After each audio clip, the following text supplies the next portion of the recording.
Good evening. और कैसे हैं आप सब। हमने अभी तक पढ़ लिया था करंट रेशियो, अब हम पढ़ेंगे लिक्विड रेशियो। लिक्विड रेशियो का दूसरा नाम होता है क्विक रेशियो, और इसे एसिड टेस्ट रेशियो भी कहा जाता है। इन तीनों में से कुछ भी क्वेश्चन में पूछ लिया जाए तो आप उसे पढ़ सकते हैं। ठीक है। Liquid ratio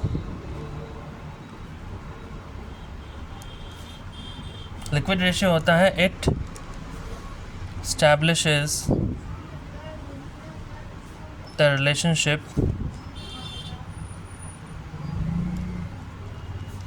between liquid assets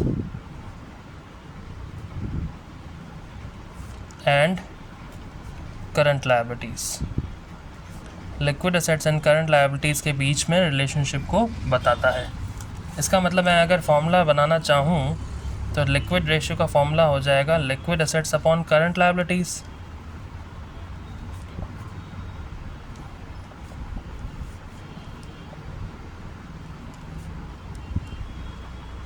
formula हो जाएगा liquid assets upon current liabilities.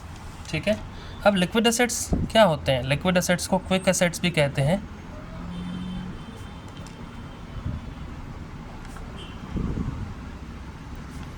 Liquid assets का फॉर्मूला होता है करंट असेट्स आपके पास अगर दे रखे हों तो उसमें से आप स्टॉक या फिर इन्वेंट्री भी कहा जाता है उससे माइनस कर दें, और माइनस कर दें प्रीपेड एक्सपेंसेस,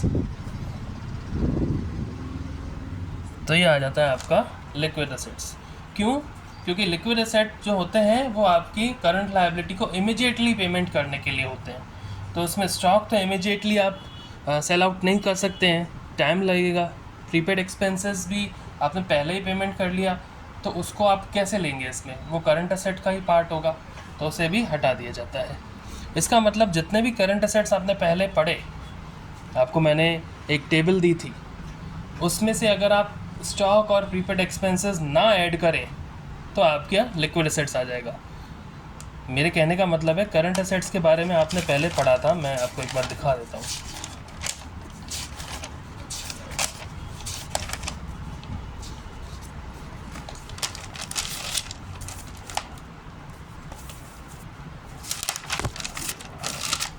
ये देखिए, ये टेबल आपने देखी थी, आपने इसको लिखा भी होगा।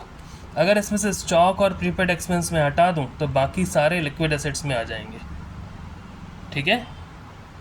क्योंकि अगर आपको करंट एसेट नहीं दे रखा है क्वेश्चन में डायरेक्टली, आपको ये सारी चीज़ें दे रखी हैं तो इसमें आपको स्टॉक और प्रीपेड एक्सपेंस ऐड नहीं करना, बाकी सारी चीज़ें ऐड करनी है, तो आपके लिक्विड एसेट्स आ जाएंगे। ठीक है। कोई प्रॉब्लम हो तो आप मुझसे कमेंट सेक्शन में पूछ सकते हैं। अब जैसे आइडियल करंट रेशियो था, उसी तरीके से आइडियल लिक्विड रेशियो या फिर क्विक रेशियो भी होता है। वो होता है 1:1। इसका मतलब फॉर्मूला है liquid assets upon current liabilities, यानी कि आइडियल लिक्विड रेशियो के लिए लिक्विड असेट्स का करंट लायबिलिटीज़ के इक्वल होना ज़रूरी है, तभी तो 1:1 का रेशियो आएगा। अब इसकी कंडीशंस देखते हैं। इफ़ लेस देन 1:1, अगर लिक्विड रेशियो 1:1 से कम है, then financial position of a company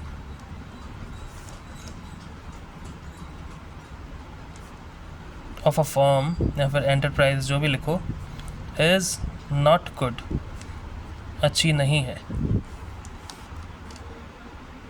अगर इससे ज़्यादा है, if more than 1:1,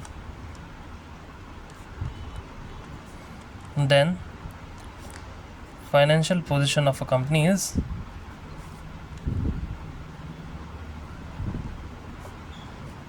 of a firm is sound या फिर good। ठीक है। अब इसमें डिफरेंस बिटवीन करंट रेशियो और लिक्विड रेशियो भी आता है। आपके पास TS ग्रेवाल होगी या कोई भी बुक होगी, उसमें इसके डिफरेंसेस के बारे में लिखा गया है, देखा गया है, और आप वो डिफरेंसेस याद कर लीजिएगा क्योंकि क्वेश्चन में आ सकता है। अब हम डायरेक्टली इलस्ट्रेशन नंबर 22 करते हैं। यहाँ तक कोई भी प्रॉब्लम हो तो आप मुझसे पूछिएगा। पहले इसका क्विक रिव्यू देख लेते हैं। लिक्विड रेशियो, उसका दूसरा नाम होता है क्विक रेशियो और इसे एसिड टेस्ट रेशियो भी कहा जाता है। लिक्विड रेशियो क्या करता है? It establishes the relationship between liquid assets and current liabilities, यानी कि फॉर्मूला होना चाहिए liquid assets upon current liabilities. अब लिक्विड एसेट्स का फॉर्मूला क्या होता है? करंट एसेट्स में से स्टॉक या प्रीपेड एक्सपेंस आप माइनस कर दें तो आपके पास लिक्विड एसेट्स आ जाएंगे, या फिर आपको जो टेबल दी थी करंट एसेट्स की उसमें से आप स्टॉक और प्रीपेड एक्सपेंस ऐड ना करो तो आपके पास लिक्विड एसेट्स आ जाएंगे। अब आते हैं आइडियल लिक्विड रेशियो पे। आइडियल लिक्विड रेशियो होता है 1:1। इसका मतलब लिक्विड एसेट्स जो है करंट लायबिलिटीज़ के इक्वल होने चाहिए। कंडीशंस देख लेते हैं। अगर 1:1 से कम है, इफ़ लेस देन 1:1, तो फाइनेंशियल पोजीशन जो कंपनी की है वो अच्छी नहीं है, और 1:1 से ज़्यादा है तो फाइनेंशियल पोजीशन कंपनी की अच्छी है। अब हम डायरेक्टली आते हैं इलस्ट्रेशन नंबर 22 पे, और हम कर रहे हैं टीएस ग्रेवाल में से।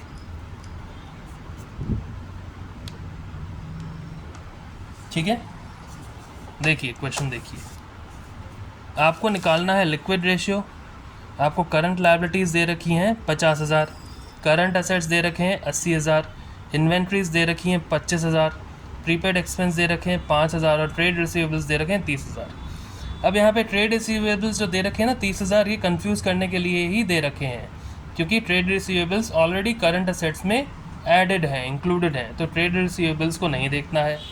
उसके बाद लिक्विड रेशियो का फॉर्मूला होता है liquid assets upon current liabilities. तो लिक्विड एसेट्स कैसे निकालते हैं? मैंने फॉर्मूला बताया था, current assets minus stock, stock inventory को ही कहते हैं, और माइनस प्रीपेड एक्सपेंस, तो आपके पास लिक्विड एसेट आ जाएंगे।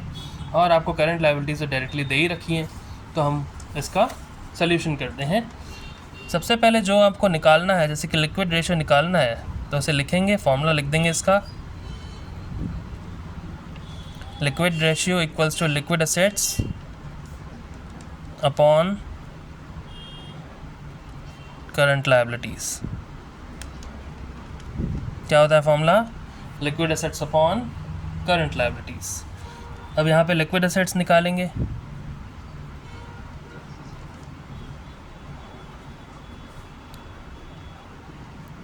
लिक्विड एसेट्स का फॉर्मूला हमने देखा था करंट एसेट्स माइनस स्टॉक यानी कि इन्वेंट्री, क्योंकि यहाँ पे इन्वेंट्री के नाम से दे रखा है, और माइनस प्रीपेड एक्सपेंस। ठीक है, लिक्विड एसेट्स आपके निकालेंगे हम। करंट एसेट्स आपके दे रखे हैं 80,000 के, 80,000। इन्वेंट्री आपकी दे रखी है 25,000 की, और प्रीपेड एक्सपेंस दे रखे हैं 5,000 के। तो 80,000 माइनस 30,000 सीधा 50,000 आ जाएगा। तो हम लिखेंगे liquid assets is equals to ₹50,000। अब डायरेक्टली निकाल दो लिक्विड रेशियो, क्योंकि करंट लायबिलिटीज़ की वैल्यू तो दे ही रखी है। लिक्विड एसेट्स आपके आ गए 50,000, और करंट लायबिलिटीज़ दे रखी हैं 50,000 यानी कि 50,000। तो लिक्विड रेशियो आपका आ गया 1:1।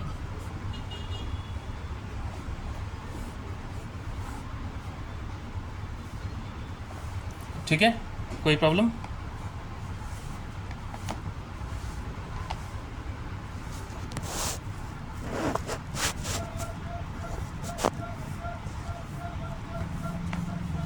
ठीक है, एक बार फिर से देख लेते हैं इस क्वेश्चन को।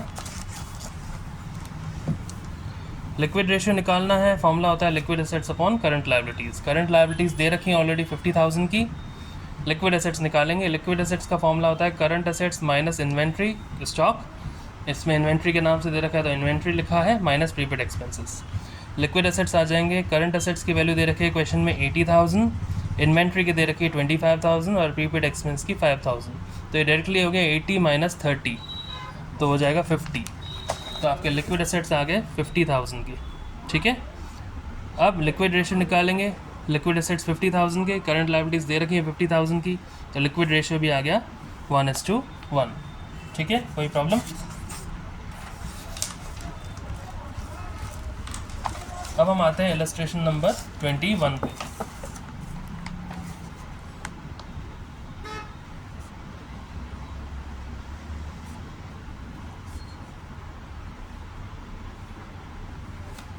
ट्वेंटी वन में दे रखा है आपको करंट लायबिलिटीज़ हैं 1,50,000, करंट एसेट्स हैं 2,80,000, इन्वेंट्री है 40,000, एडवांस टैक्स है 30,000 और प्रीपेड रेंट है 10,000।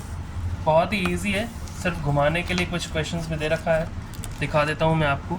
करंट लायबिलिटीज़ है 1,50,000, करंट एसेट्स है 2,80,000, इन्वेंट्री की वैल्यू दे रखी है 40,000। आगे कह रहा है एडवांस टैक्स है 30,000, प्रीपेड रेंट है 10,000। अब एडवांस टैक्स और प्रीपेड रेंट ये प्रीपेड एक्सपेंस में आ जाएंगे, और इन्वेंट्री का मतलब स्टॉक होता है, करंट एसेट भी दे रखे हैं। लिक्विड एसेट कैसे निकलते हैं? Current asset minus stock minus prepaid expense.